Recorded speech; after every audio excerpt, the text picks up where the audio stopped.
Hello students, today we'll be talking about the sectors of Indian economy. There are three sectors of Indian economy. One is the primary sector, two is the secondary sector or the industrial sector, and three, finally, the third one is tertiary sector or service sector. The primary sector includes all those activities, the end purpose of which consists in exploiting natural resources.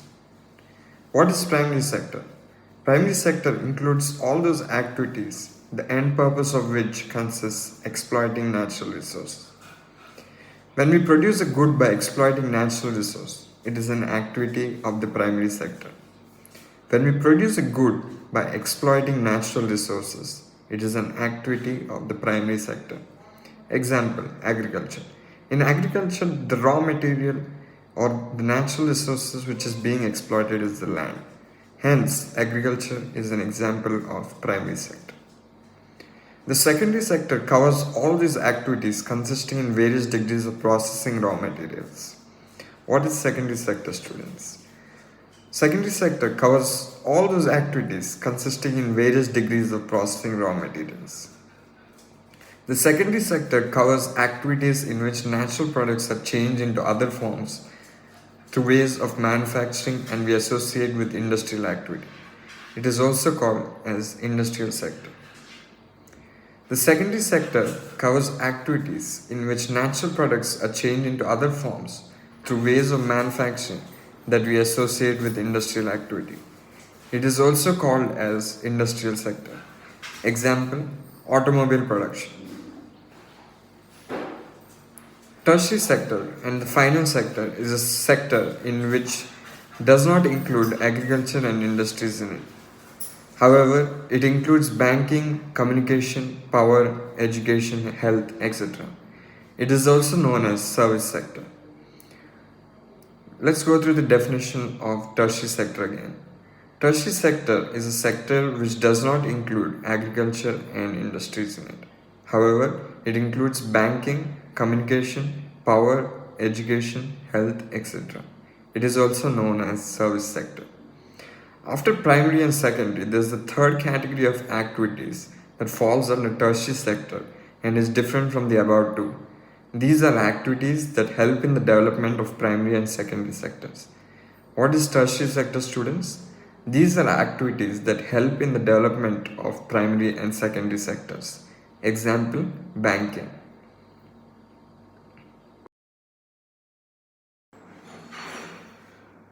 To further understand the sectors of Indian economy, we understand what are goods, final goods and intermediate goods. It makes sense only to include the final goods and services. Take for instance, a farmer who sells wheat to a flour mill for rupees 8 per kg. The mill grinds the wheat and sells the flour to a biscuit company for rupees 10 per kg. The biscuit company uses the flour and things such as sugar and oil to make 4 packets of biscuits. It sells biscuits in the market to the consumer for 60 rupees. Biscuits are the final goods and flour is the intermediate goods. The final goods, the goods that reach the consumers, are called final goods. Let us discuss this once again. The farmer sells the wheat to the flour mill, and the flour mill sends the flour to the biscuit company. And the biscuit company makes biscuits as the final goods. So the intermediate goods is the flour which goes into the production of biscuits. And final goods are the biscuits which are reached to the consumers. In contrast to final goods, goods such as wheat and the wheat flour in this example are intermediate goods. What do you say, children? In contrast to final goods, goods such as wheat and wheat flour in this example are intermediate goods. Intermediate goods are used up in producing final goods and services. Intermediate goods are those goods that help in the manufacturing of final goods and services. The value of final goods already includes the value of all intermediate goods and are used in making the final good. The value of final goods already includes the value of all the intermediate goods that are used in the making of final good. The value of final goods and services produced in each sector during a particular year provides the total production of the sector for that year. The value of final goods and services produced in each sector during a particular year provides the total production of that sector for that year. And the sum of production in these three sectors gives us the gross domestic product or GDP of a country. Let me say this again, children. The sum of production in the three sectors gives us what is called the gross domestic product or GDP of a country. It is the value of all final goods and services produced within a country during a particular year. It is the value of all final goods and services produced within a country during a particular year. GDP shows how big the economy is. GDP shows how big the economy is.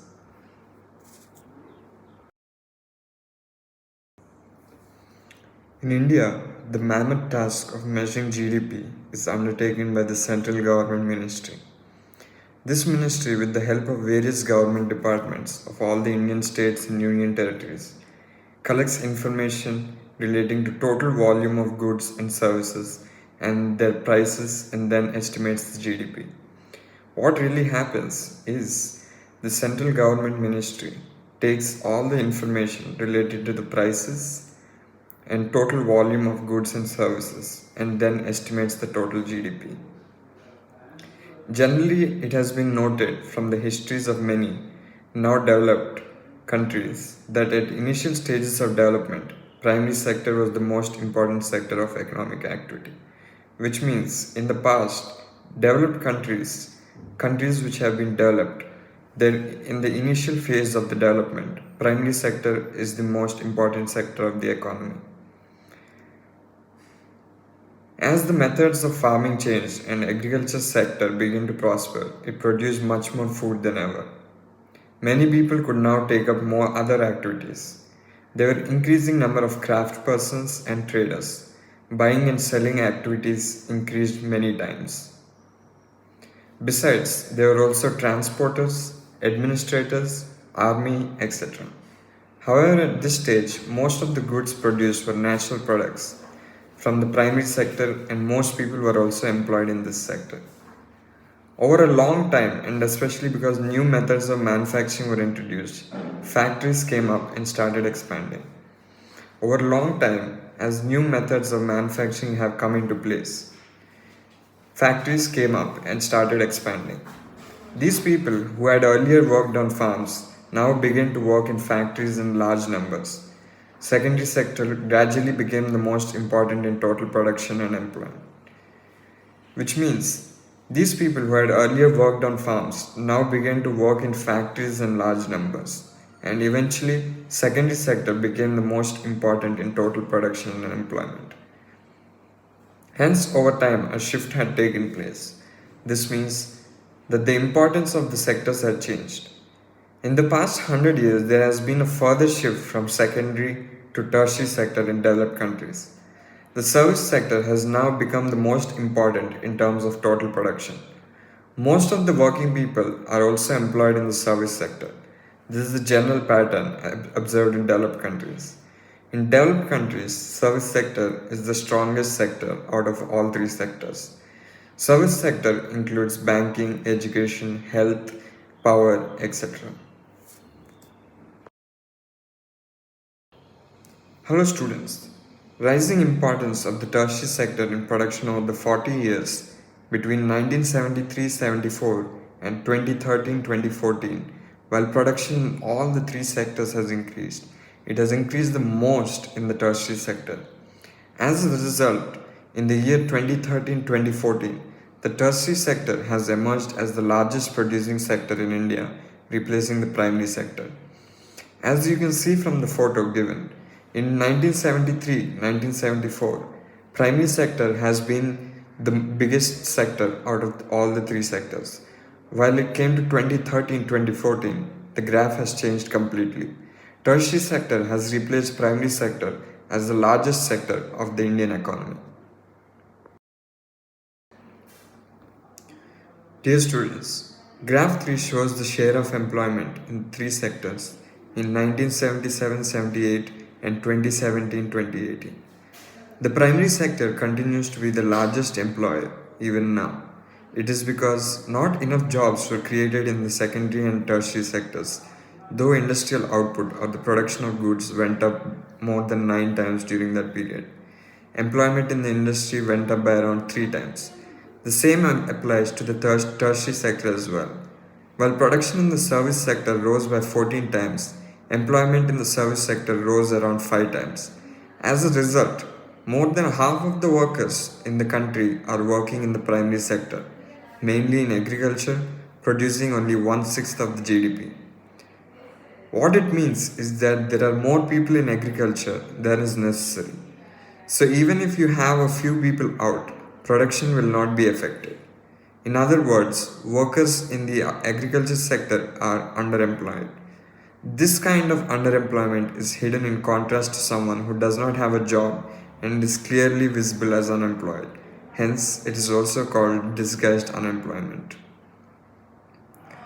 From the graph, we can learn that although the primary sector has decreased its share in the Indian economy and the service sector has increased its share in the Indian economy, it still rose, the employment did not rise in the tertiary sector because not enough jobs were created. Still, the agriculture sector employs about 44% of the labor force, which means that although the production of the share of tertiary sector has increased, not enough jobs have been created in the tertiary sector. And a lot of people are still working in the primary sector, and primary sector produces less share of the economy than it used to. So a lot of people are underemployed. This is also called disguised unemployment.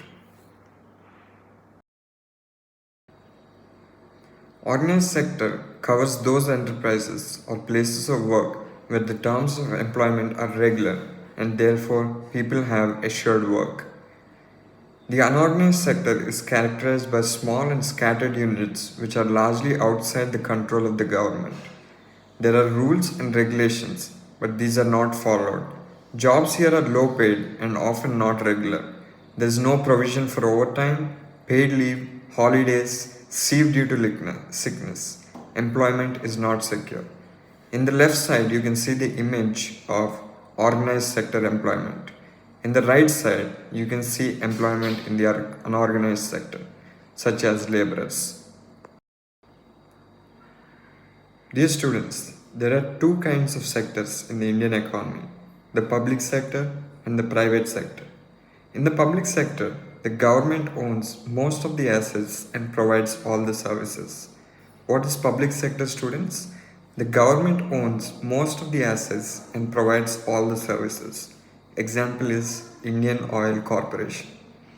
On the contrast, in the private sector, ownership of assets and delivery of services is in the hands of private individuals or companies.